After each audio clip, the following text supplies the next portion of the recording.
പാക് അധീന കാശ്മീരിൽ പൊട്ടിപ്പുറപ്പെട്ട കലാപം ഇസ്ലാമാബാദിലേക്കും പടരുന്നു. POKയിലെ കാശ്മീരികളെ നിർദാക്ഷിണ്യം വെടിവെച്ചു കൊല്ലുകയാണ് പാകിസ്ഥാൻ സേന.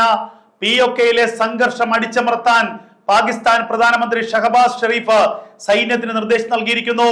ഇന്ത്യക്ക് ഗുണകരമാകുന്ന ഒന്നും തന്നെ POKയിലെ സംഘർഷത്തിൽ നിന്നും ഉണ്ടാകരുത് എന്നുള്ള കടുത്ത നിർദ്ദേശമാണ് പാകിസ്ഥാൻ സൈന്യത്തിന് ഷഹബാസ് ഷെരീഫ് നൽകിയിരിക്കുന്നത്. അതിനിടെ ഇസ്ലാമാബാദിലെ പ്രസ് ക്ലബിൽ ഒത്തുകൂടിയ മാധ്യമ പ്രവർത്തകർക്കും പ്രക്ഷോഭകാരികളിലെ നേതാക്കൾക്കും നേരെ പാകിസ്ഥാൻ സൈന്യം അതിരൂക്ഷമായ ആക്രമണം നടത്തി. പ്രസ് ക്ലബിൽ ഇരച്ചു കയറിയ പാകിസ്ഥാൻ സൈന്യം മാധ്യമപ്രവർത്തകരെ തല്ലിച്ചതച്ചു, മാധ്യമപ്രവർത്തകരെ തല്ലി വലിച്ചിഴച്ചു എന്നുള്ള വിവരമാണ് പുറത്തു വരുന്നത്. ഇതിന്റെ ദൃശ്യങ്ങൾ പാക് മാധ്യമങ്ങൾ തന്നെ പുറത്തുവിടുന്നുണ്ട്. POKയിലെ സംഘർഷം സംബന്ധിച്ച ചില വിവരങ്ങൾ ഇന്ത്യക്ക് ചോർത്ത് നൽകുന്നത് പാകിസ്ഥാനിൽ നിന്നുള്ള മാധ്യമ പ്രവർത്തകരാണ്, ഇസ്ലാമാബാദിൽ നിന്നുള്ള മാധ്യമ പ്രവർത്തകരാണ്. അതുകൊണ്ട് തന്നെ ഇനി POKയിലെ സംഘർഷം സംബന്ധിച്ച ഒരു വാർത്തകളും പുറം ലോകം അറിയരുത് എന്നതാണ് പാകിസ്ഥാന്റെ താല്പര്യം. അതിനുവേണ്ടിയാണ് ഇസ്ലാമാബാദിലെ പ്രസ് ക്ലബിൽ കയറി തന്നെ ഏറ്റവും ദാരുണമായ രീതിയിലുള്ള ആക്രമണം പാകിസ്ഥാൻ സൈന്യം നടത്തിയിരിക്കുന്നത്. ഏറ്റവും മുതിർന്ന മാധ്യമപ്രവർത്തകർ, പാകിസ്ഥാനിലെ തന്നെ ഏറ്റവും തലമുതിർന്ന മാധ്യമപ്രവർത്തകരെ പോലും പാകിസ്ഥാൻ സൈന്യം ആക്രമിച്ചു എന്നുള്ള വിവരങ്ങൾ പുറത്തു വരികയാണ്. നിരവധി മാധ്യമപ്രവർത്തകർക്ക് പരിക്കേറ്റു.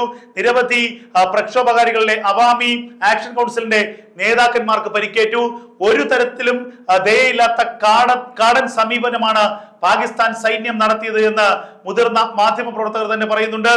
POKയിൽ ഉടലെടുത്ത സംഘർഷം അത് പാകിസ്ഥാന്റെ മറ്റു മേഖലകളിലേക്ക് കൂടി വ്യാപിക്കുകയാണ്. POKയുടെ സ്വാതന്ത്ര്യം അവാമി ആക്ഷൻ കൗൺസിൽ പ്രഖ്യാപിച്ചു കഴിഞ്ഞു.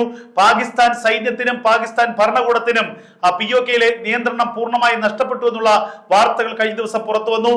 ഇതിനു പിന്നാലെയാണ് രക്തച്ചൊരിച്ചിൽ നടത്തിയും കൂട്ടക്കുരുതി നടത്തിയും POKയിലെ സംഘർഷത്തെ അടിച്ചമർത്താനുള്ള നിർദ്ദേശം ഷഹബാസ് ഷെരീഫ് എന്ന പാകിസ്ഥാൻ പ്രധാനമന്ത്രി നൽകിയത്. ഇതിന് പിന്നാലെ 10,000-കണക്കിന് സൈനികരാണ് POKയിലേക്ക് ഇപ്പോൾ ഇരമ്പി എത്തുന്നത്.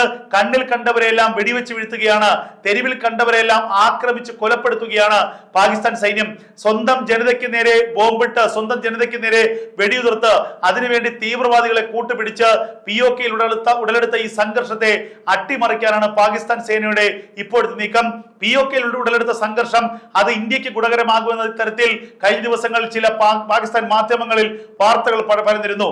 വിദേശ യാത്ര വെട്ടിച്ചുരുക്കിയ ഷഹബാസ് ഷെരീഫ് പാകിസ്ഥാനിലേക്ക് എത്തി എന്നുള്ള വിവരങ്ങളാണ് പുറത്തു വരുന്നത്. പാകിസ്ഥാൻ പ്രധാനമന്ത്രിയെ സംബന്ധിച്ച് ആത്മഹത്യാപരമായിട്ടുള്ള തിരിച്ചടിയാണ് ഇപ്പോൾ ഉണ്ടായിരിക്കുന്നത്.